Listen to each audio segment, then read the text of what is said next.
Allez bim, regarde ce que je te mets. Petit pont, roulette, passe en profondeur. Bon, j'ai trouvé que des DVD. Donc soit on regarde Titanic, soit on se mate le dernier Fast and Furious. Ce qui est cool avec Fast and Furious, c'est qu'il y a des bagnoles, des flingues, des meufs. Ouais, grave, des bagnoles, des flingues, des meufs. Des bagnoles, des flingues, des meufs. Des bagnoles, des flingues, des meufs. Ou alors... Titanic, un monument du cinéma, le chef-d'œuvre de David Cameron. James Cameron. Ouais, James Cameron.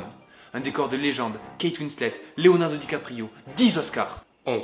Ouais, 11, dont un spécialement pour Léo. Non. Quoi? Le Loup de Wall Street? Non. Inception? Non. Dallas Buyers Club. Un décor de légende, Kate Winslet, 11 Oscars. Un mélange subtil entre passion et sensualité, un film dans lequel même Chuck Norris n'arrive pas à retenir ses larmes. Bon les gars, je crois que tout le monde a compris hein.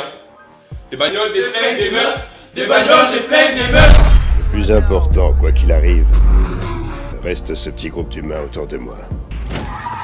Réunis ici, en cet instant. Salut mes familles. Salut. Started down small to a real bond.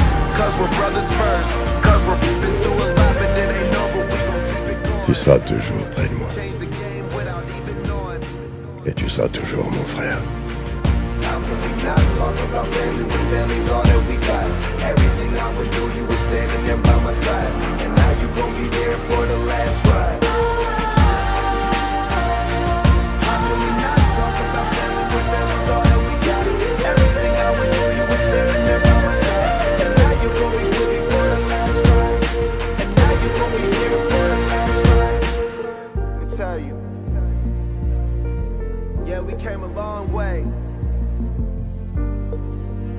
I'll see you again.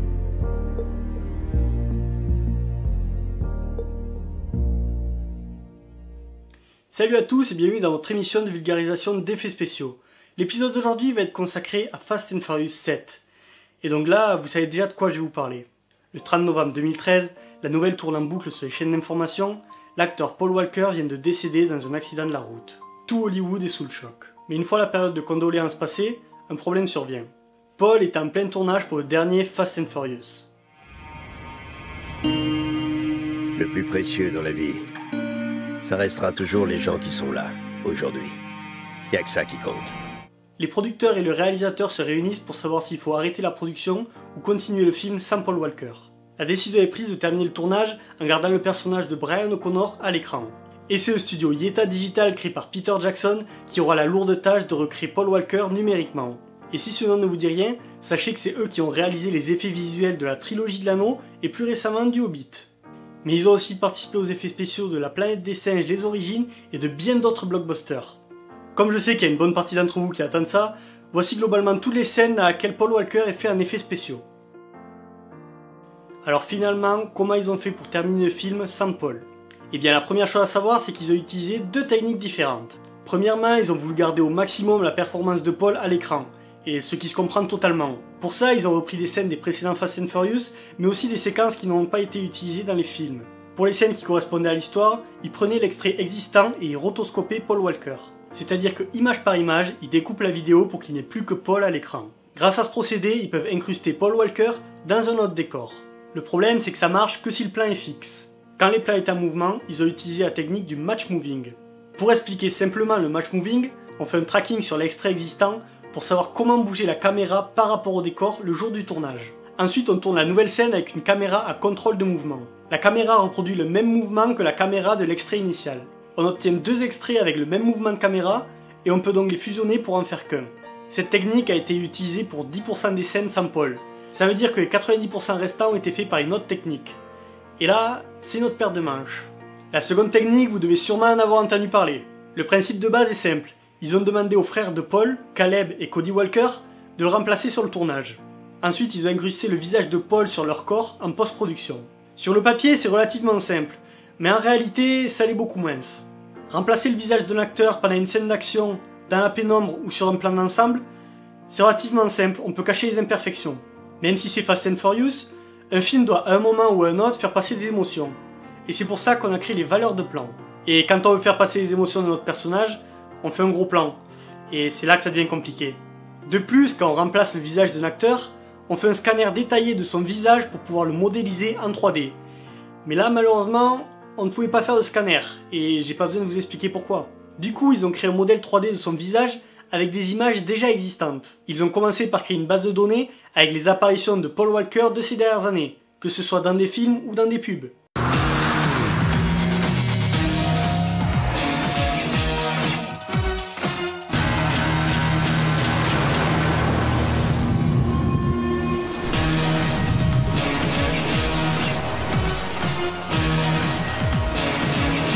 Davidoff Cool, the power of cool. Ensuite, ils se sont fait chier pour les classer par angle de caméra, puis par direction de lumière. Et le mec qui a fait ça, il s'est dit putain, ils auraient dû changer le scénario, ça aurait été plus facile.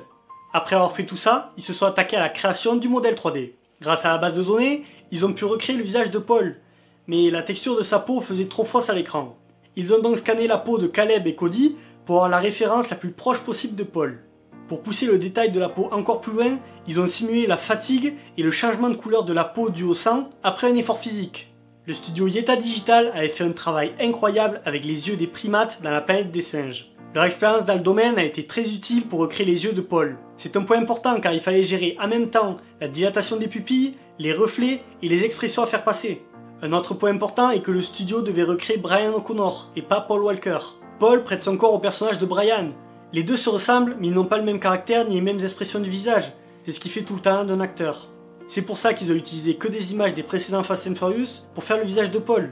Les autres ressources n'ont été utilisées que pour servir de référence aux textures du modèle. Pour en finir avec le modèle 3D, s'il nous est possible de recréer le visage d'un acteur, on a envie qu'il soit parfait à l'écran. On a envie de tout lisser et de gommer toutes les imperfections. Mais les acteurs ne sont pas parfaits, ils ont des imperfections, et c'est ce qui fait toute leur authenticité. Ils ont donc laissé des imperfections sur le modèle 3D. Mais quand je vois ce gros plan sur Brian, je pourrais pas dire ce qu'il y a, mais il y a quelque chose qui va pas. Tout ça s'explique avec la théorie scientifique de la vallée dérangeante. Cette théorie sur la robotique nous dit que lorsqu'une entité est suffisamment non humanoïde pour être immédiatement identifiée comme un robot, on aura tendance à noter ses aspects humains et à avoir de l'empathie pour lui. Alors que lorsqu'une entité a une apparence presque totalement humaine au point de pouvoir provoquer la confusion, une sensation d'étrangeté et de malaise sera provoquée par chacun de ces aspects non humains.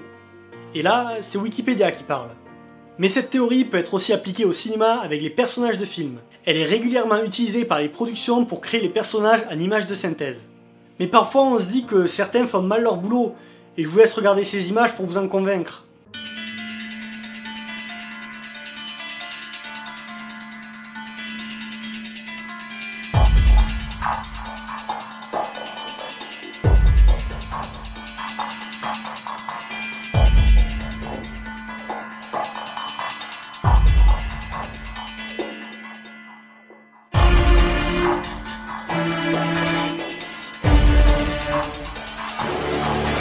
Dans notre cas précis, le studio a étudié la théorie, mais le but n'était pas que le personnage ressemble à un humain, ça c'est assez facile, mais qu'il ressemble à Brian O'Connor.